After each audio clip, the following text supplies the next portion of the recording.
ছিলেন। এক ব্যক্তি তার ছেলেকে নিয়ে একটা পার্কে হাঁটছিল। তারা একসাথে হাঁটছিল। ছেলেটি গাছের উপর একটা কাক দেখে বলল, বাবা এটা কি, এটা কি? বাচ্চার বয়স ছিল 2 বছর। বাবা বলল, এটা একটা কাক। ছেলে আবার বলল, বাবা এটা কি? বাবা আবার উত্তর দিল, এটা একটা কাক। আচ্ছা ঠিক আছে। বাবা এটা কি? বাবা বলল, এটা একটা কাক। ও কাক, এটা কি? এটা একটা কাক। এভাবে 10 মিনিট ছেলেটি বাবাকে প্রশ্ন করে গেল। বাবা 30 বার উত্তর দিলেন। তিনি একটা ছোট ডায়েরিতে লিখে রাখলেন, আমার ছেলে আজ পার্কে হাঁটার সময় একটি কাককে নিয়ে 30 বার প্রশ্ন করেছে, যেটা ছিল পৃথিবীর সবচেয়ে সুন্দর জিনিস। 30 বছর পর, ছেলের বয়স এখন 2 বছর না, তার বয়স 32 বছর। বাবা ছেলেকে ফোন করলো, আমি কি তোমার কাছে আসতে পারি? ছেলে উত্তর দিল, বাবা এটা ঠিক দেখা করার সময় না। বাবা বললেন, আমাকে কিছুক্ষণ সময় দাও, আমার 10 থেকে 15 মিনিট দরকার, শুধু এইটুকু সময় হলেই চলবে। চলো গাড়িতে করে বের হই, তোমার সাথে কিছু ব্যাপারে কথা আছে। ছেলে বেশ বিরক্ত হয়ে, ঠিক আছে। বাবা আসলেন এবং গাড়িতে উঠে ছেলেকে নিয়ে পার্কে গেলেন। ছেলে মহা বিরক্ত হয়ে বলল, এসব কি বাবা, আপনি কি খুব দ্রুত বলতে পারবেন? আমার কাজ আছে। বাবা বললেন, শুধু আমার সাথে হাঁটো। তারা হাঁটছিল এবং গাছের উপর একটি কাক দেখতে পেল। বাবা বললেন, বৎস এটা কি? তুমি কি সত্যিই জানতে চাও এটা কি? এটা একটা কাক। ওহো, বৎস এটা কি? ছেলে এবার প্রচন্ড রেগে গেল। এটা কি একটা খেলা? আমার কাজ আছে, ঠিক আছে?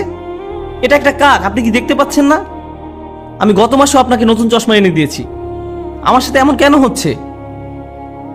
বাবা আপনি কেন এত জটিল? আমি বুঝতে পারছি না সমস্যাটা কোথায়। জাস্ট বলেন কি বলতে চান। আমি ব্যস্ত আছি, ঠিক আছে? বাবা তার ডায়েরির পাতা খুলে বলল, বৎস ঠিক এরকম একটা ঘটনা 30 বছর আগে ঘটেছিল। আমরা এই পার্কে হাঁটছিলাম, তুমি একটি কাক দেখেছিলে। তুমি 30 বার আমাকে এটার সম্পর্কে জিজ্ঞেস করেছিলে। আমি প্রতিবার হেসে উত্তর দিয়েছিলাম। আর এখন তুমি দ্বিতীয়বারও উত্তর দিতে পারছো না। আমরা আমাদের পিতামাতাকে কি দিচ্ছি? মূল বিষয় হলো, আল্লাহ প্রথমে নিজের কথা উল্লেখ করেছেন, তারপর পিতামাতার কথা উল্লেখ করেছেন। তোমরা নিজেরাই চিন্তা করো, তারা তোমাদের জন্য কি করেছেন এবং তোমরা তাদের জন্য কি করছো। এমন অনেক পিতামাতা আছেন, যখন তাদের সন্তান আইসিইউতে থাকে, তারা ছোট্ট গ্লাস বক্সের দিকে তাকিয়ে দাঁড়িয়ে থাকেন, যার ভিতরে শিশুটি আছে। দিন রাত 24 ঘন্টা হাসপাতালে শুধু দাঁড়িয়েই থাকেন, কখনো বসেন না, শুধু দাঁড়িয়ে থাকেন। ভেন্ডিং মেশিনের খাবার দিয়ে তাদের জীবন চলছে। আর ঠিক এই সন্তানই বড় হলে ফোন করে খবর নেওয়ারও সময় হয় না। কত মা তার সন্তান ভূমিষ্ঠ করতে মৃত্যুর কাছাকাছি চলে যায়, আর এখন তার ফোনের উত্তর দেওয়া অনেক কঠিন হয়ে পড়েছে। আর এখন তাকে কি দিচ্ছেন? সারাদিন 2 মিনিটের মতো সময়। তাকে কিছুটা গুরুত্বপূর্ণ ভাবতে দিন। এটা কতটা অন্যায্য যে আপনি তাদের নিকট ছিলেন সবচেয়ে গুরুত্বপূর্ণ, আর এখন তারা আপনার কাছে গুরুত্বহীন। এটা কতটা ন্যায় বিরুদ্ধ। তারা এই যন্ত্রণা প্রতিদিন বয়ে বেড়ায় যে আমি আমার সন্তানের কাছে কিছুই না, আমি তাদের কাছে কিছুই না, আমি তাদের কাছে মূল্যহীন, আমার জন্য তাদের হাতে কোনো সময় নেই। কোনো কিছু আপনার কাছে মূল্যবান মনে হলে তাতে আপনি সময় দান করেন। বেশিরভাগ ক্ষেত্রে এই সময় আমরা পিতামাতার কাছ থেকে দূরে সরে থাকতে চাই। আপনি আপনার বন্ধুদের সাথে থাকতে চান, নিজের মতো করে থাকতে চান, মাতা পিতার সাথে থাকতে চান না। এই বদ অভ্যাসটা আপনিই বাড়তে দিয়েছেন, আর সময়ের পরিক্রমায় এটা আরো খারাপ হতে থাকবে। আমাদের পিতামাতা অনেক অনেক বেশি আবেগপ্রবণ, তারা খুবই রক্ষণাত্মক।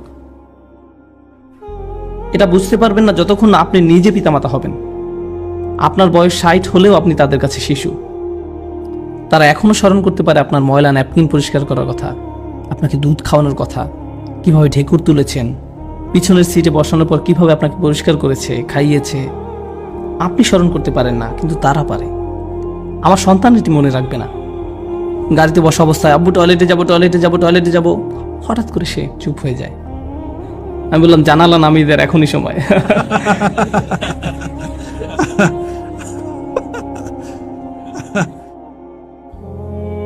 তারপর সে বলা শুরু করলো, আমি ঈদে কোন খেলনা পাবো।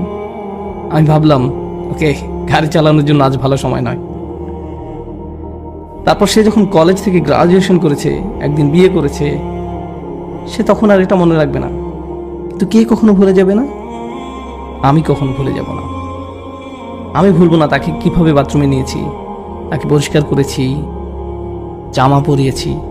সে বলেছিল, আব্বা এই স্পাইডারম্যান পোশাকটা পরিয়ে দিন। আমার সন্তানের কিছুই মনে রাখবে না, আমি রাখবো, আমি মনে রাখবো। এই একই শিশু যখন পিতাকে একদিন বলে, বাবা আমি ঠিক তোমাকে বুঝতে পারি না, আমার হাতে একদম সময় নেই, এটা আসলেই তাকে দুঃখ দেয়, এটা আসলেই তাকে দুঃখ দেয়। ঠিক এই আচরণটাই আমি আপনি আমাদের পিতামাতার সাথে করে থাকি। তারা ছিল আমাদের জীবন, আমাদের জন্য তারা তাদের জীবন দিয়েছেন, তাদের ক্যারিয়ার বিসর্জন দিয়েছেন, তাদের ছুটি, তাদের বন্ধু বান্ধবদের সঙ্গ ত্যাগ করেছেন। আপনি জানেন সেটা?